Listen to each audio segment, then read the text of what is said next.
Mariano, ¿qué tal? Buen día, mucho gusto. Facundo Inseña lo saluda aquí en Radio Ciudad. Hola, buen día, ¿cómo estás? Bien, muy bien. Bueno, ¿qué mirada tienen? Porque nosotros decíamos esto de, depende del cristal con que se lo mire, hay como cierta forma para festejar o de alguna manera, no sé si festejar, pero sí mirar con cierto... con cierta indignación, como se hacía siempre, este número de la inflación. Lo cierto es que llegamos a un dígito como pretendía el gobierno, pero en el acumulado sumamos más de 3 dígitos o superamos el 100% desde la asunción del gobierno de Javier Milei. ¿Qué mirada tienen, digamos, como usted como economista sobre esta situación? Bueno, como bien decías vos,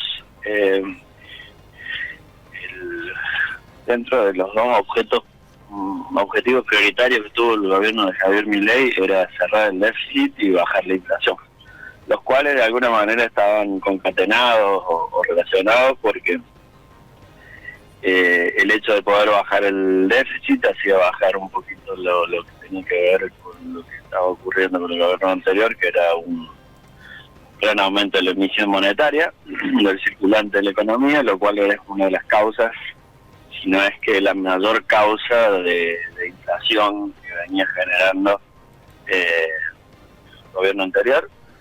Y esa bajada del déficit con la bajada de la emisión iba a ayudar y mejorar a que la inflación bajase.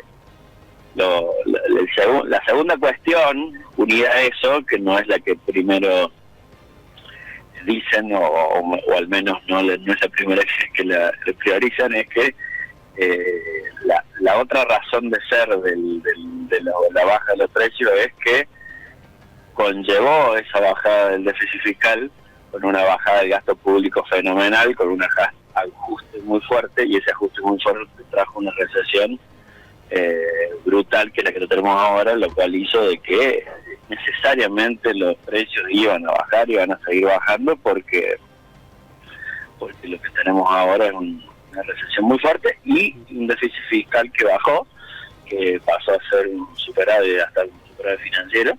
Pero bueno, eso ayuda y va a seguir ayudando a que los precios bajen y empiecen a bajar un poquito más rápido, ¿no? Uh-huh. O sea, la gente ha dejado de comprar también, por eso es que los precios o se mantienen o no suben tanto.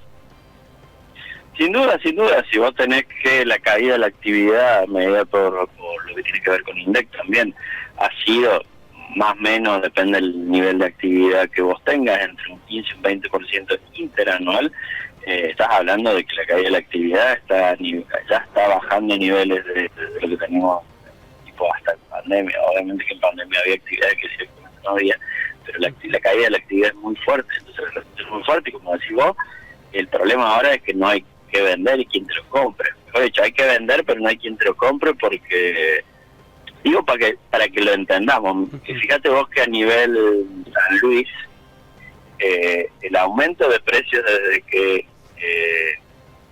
asumió Milei a la fecha es del 100%. ¿Bien? Entre diciembre, enero, febrero, marzo y abril. En 5 meses el aumento es del 100%. Y la suba de los salarios, al menos de los salarios públicos en la provincia de San Luis, ha sido 0. O sea, si vos tenés que tus precios aumentaron un 100% en 5 meses y tu salario se mantuvo constante, significa que la caída del salario es real para un trabajador público, para buena parte de los que activan la demanda de bienes y servicios en la provincia, no aumentó, significa que la caída del salario real es del 50%. O sea, lo que si una persona en noviembre ganaba 300.000 pesos, hoy gana 150.000, en términos reales, obviamente. Entonces, es muy difícil que la inflación aumente en este contexto, porque no hay a dónde vender, y bueno, obviamente que el ajuste por inflacionario se va a dar por ambas razones. Sin lugar a dudas, los precios van a seguir disminuyendo. Después tienen que ajustar precios relativos, lo cual hace que la caída de la inflación no baje al 3-4% tan rápido, porque todavía están ajustando y tienen que seguir ajustando tarifas y demás, pese a que el aumento de las tarifas fue la principal causa de la inflación de este mes, con aumentos de tarifas por arriba del 50% en algunos casos, pero de todas maneras, bueno, sin duda que la inflación va a caer con una recesión tan fuerte, ¿no? Claro, o sea, sí, porque también otro de los análisis que se hacía en este último tiempo es, bueno, sí, vamos con una inflación a la baja, con esta tendencia, pero no hay que olvidarse que la última vez que hubo deflación fue en el 2001, que provocó la crisis. Como que la inflación de por sí sola tampoco es que nos va a mejorar nada, de alguna manera.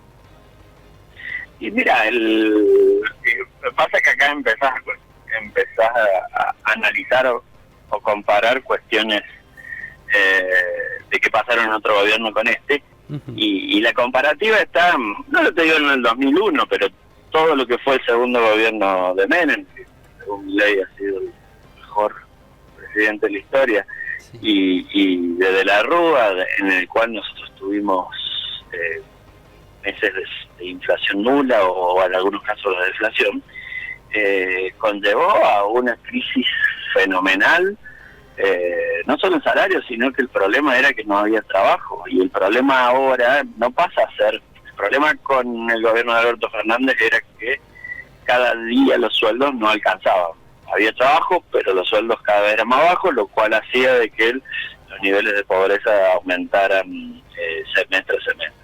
Ahora lo que vas a tener en este contexto no solamente que los sueldos son cada vez más bajos, sino lo que estás teniendo, el problema ahora que vas a empezar a tener es que no vas a tener trabajo. Entonces lo que te va a empezar a subir es la indigencia, no la pobreza, o sea, el hecho de que no puedas llegar a buscar o tener las cosas para poder comprar la comida mes a mes. La pobreza es distinta, la pobreza te alcanza para comer, pero bueno, no tenés para otras cuestiones que tienen que ver con salud, vacaciones y demás. Bueno, hay una diferencia, y si el cambio no es como él dice que se supone que debería dar, como un cambio en B, que va a aplicar en punta a la actividad económica, lo cual se hace difícil porque uno no ve razones por las cuales la actividad económica cambie si el Estado no acompaña ese cambio en la actividad económica.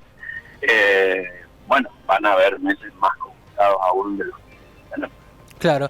Cuando se conoce, por ejemplo, que se difundió ayer justamente que para no ser pobre una familia necesita 828.000 pesos, un poco más, ¿ese número es trasladable, digamos, aquí a la provincia de San Luis? ¿Aquí también en San Luis una familia para no ser pobre necesita eso? ¿O es como se planteó en algún momento, que eso se toma más por los precios que hay en Buenos Aires, por el tema transporte y todo lo demás?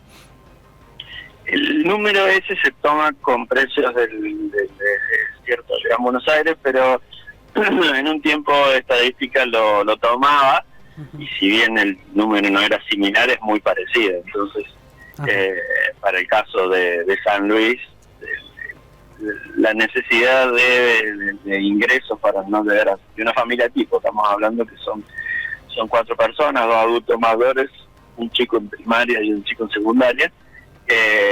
Si bien no es 828.000 pesos, siempre suele ser un poco más bajo, pero no mucho más bajo. Entonces, si uno se sitúa en un salario de, por ejemplo, 760.000 pesos, ahí te vas a dar cuenta que un trabajador, al menos del Estado, de las municipalidades, obviamente no llega. Insisto, hay que tener en cuenta que son 4, no puede trabajar 2 personas y ahí superarlo, pero si hay un solo sostén de familia, obviamente a ese umbral de ingresos. Claro, perfecto. Sí, bueno, ese es uno de los planteos, ¿no?, de los trabajadores que están haciendo protestas, que cobran menos de 400.000 pesos, y si, bueno, son 2 sostenes de familia, tampoco llegan a superar la pobreza. Es que ahí es el tema, porque históricamente por ahí se confundía, decir, no, un trabajador no llega por sí solo, ¿no? Claro. Entonces el trabajador es pobre. No, es pobre si tiene 4 personas, si tiene 3 personas a cargo. Entonces percibir solo no es pobre, porque si vos medís solo y una persona sola, que bueno, no, con 400, 500.000 pesos no es pobre. El problema ahora que ahora vos necesitas 2 salarios de ese tipo para llegar al umbral de pobreza. Antes al menos necesitabas 1,5, 1 y un poco más.